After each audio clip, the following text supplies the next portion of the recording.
Good morning, it's Daniel. And Jenny. And Tolia. And we're here at Disneyland for the next video in our series on testing rope drop strategies. Today our challenge is to rope drop Tomorrowland and see how many attractions we can get through as quickly as possible. So we're going to see how long it takes us to go on all the Tomorrowland attractions.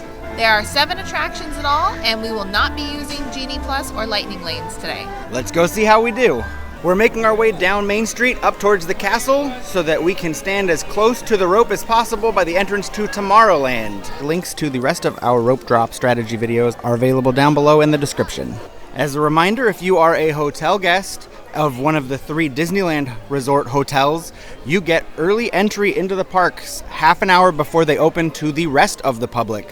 So make sure to follow these signs and head to the right place and not wait in the rope drop crowd with everyone else. If you are not starting in Tomorrowland like we are, then you want to go to the following places depending on what rides you wish to go to first. If you wish to go to Indiana Jones, you want to line up over by Adventureland.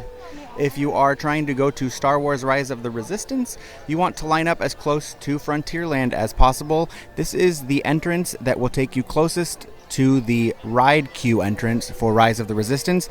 You will go through the middle of the 3 entrances into Galaxy's Edge. If you're trying to go to Fantasyland first, you want to either stand on this side of the hub closest to the partner statue. Some guests like to stand in the middle and go straight past the partner statue for Fantasyland. Or you can stand on this side in the hub, in the street, as close as possible to the partner statue. This is also where you want to line up if you're trying to go to Mickey and Minnie's Runaway Railway in Toontown. You'll just follow this path all the way up to Toontown. And you want to line up on this side if you are trying to go to Tomorrowland. We are all set, lined up as close to Tomorrowland as we can reasonably get without packing in like sardines at the front of the crowd. And I think our first stop is going to be Space Mountain. That one does get busy pretty quickly, but first thing in the morning, the queue for Space Mountain moves pretty quickly. So that's, I think, our first stop, and then we'll see where we want to go after that. Right now it is May, and so Space Mountain has a fun overlay for Star Wars.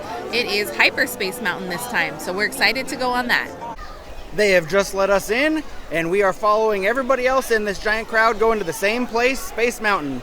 If you are not interested in doing Space Mountain first for whatever reason, but you want to do Tomorrowland first, Astro Orbitor, Autopia, and the Finding Nemo Submarine Voyage are 3 great attractions to go on first before the crowds.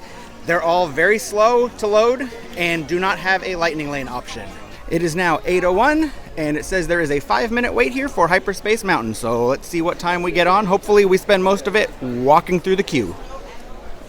As we approach this part of the queue, they raised the wait time to 10 minutes, and it's been going kind of slow just because the crowd goes from 27 file to single or double file, but we should still walk through most of the queue and get on pretty quickly here. We have boarded at 8:16 on the ride. Here we go.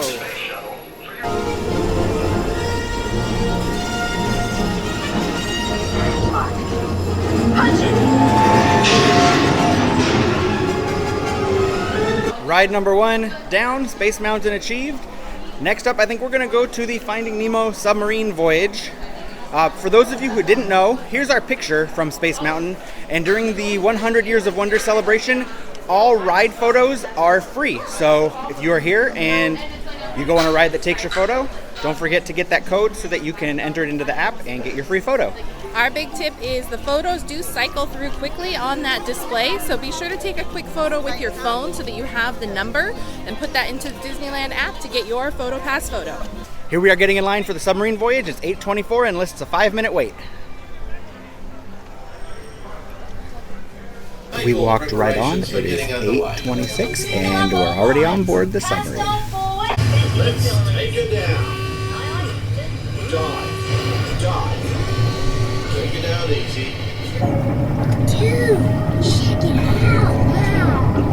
It's a big sunken butt. Sweet.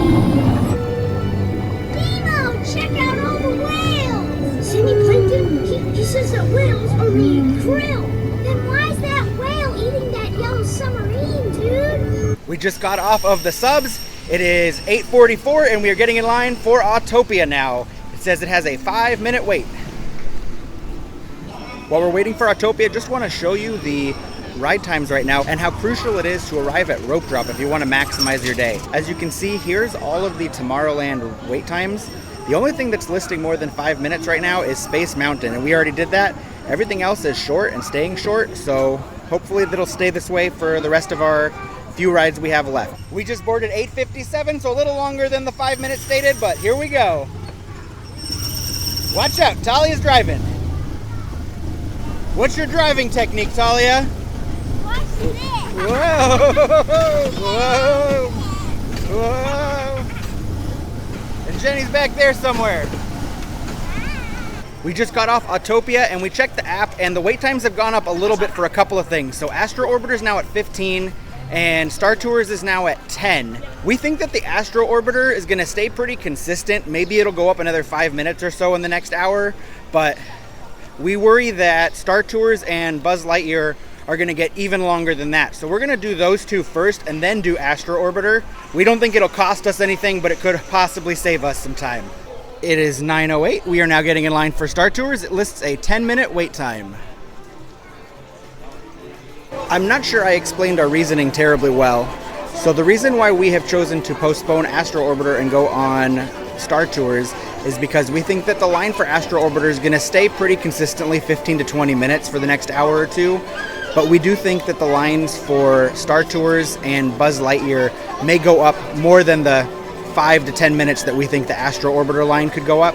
So we think that we'll be stuck waiting in line for Astro Orbiter no matter what we do. So let's take advantage of these shorter lines right now for Star Tours and Buzz Lightyear. So that's definitely something to be cognizant of. If the wait time you think is going to stay consistent, then take advantage of what's still short. We have just boarded our flight at 9:20, so 12 minutes, pretty good. Here we go to Endor. Star Tours 1401, you are cleared for departure. 1401, that's us.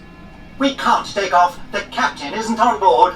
Auto takeoff sequence initiated. So we are jumping into line for Astro Orbiters. It's gone up to 15 and we think it might keep going up, but Buzz Lightyear is still staying steady at 5 minutes, so we're going to save that one for after this. And we got on the line for Astro Orbiter at 9:30 sharp. We boarded at 9:45, so that 15-minute wait was completely accurate. Here we go on the Astro Orbiter.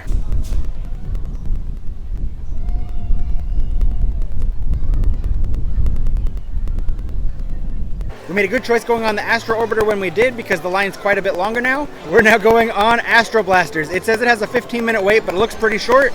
It is 9:50.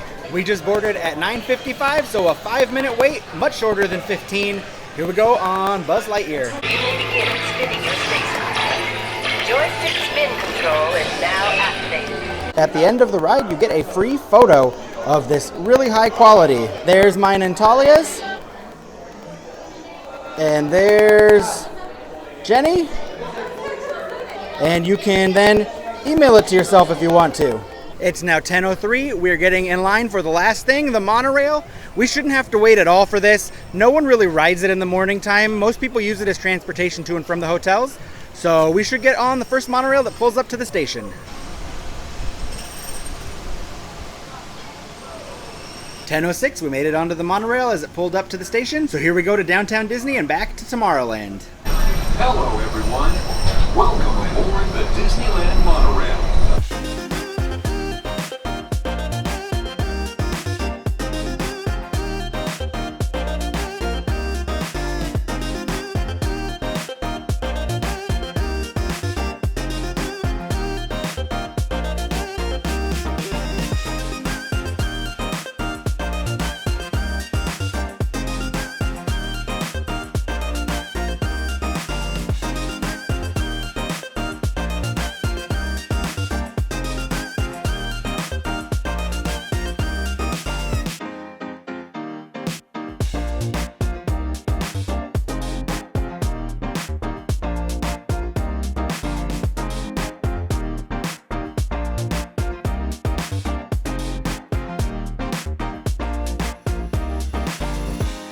It is 10:20 and we are all done with all the Tomorrowland rides. Woohoo!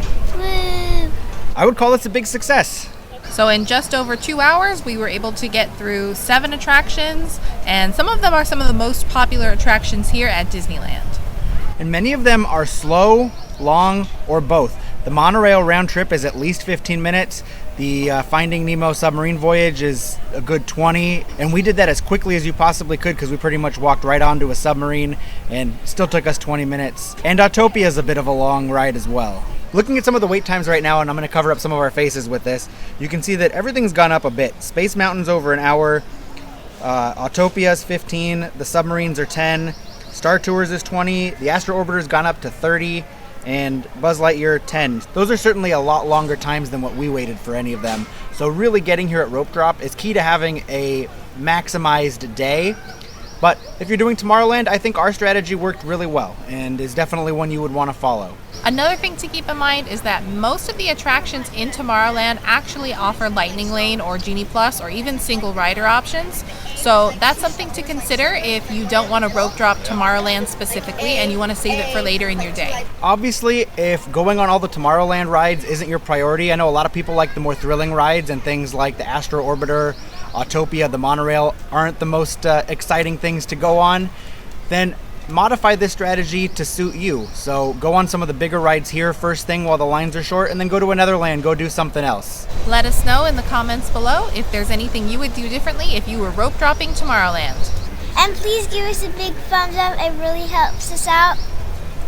Don't forget to subscribe so we can keep bringing you more magical content from the Disneyland Resort.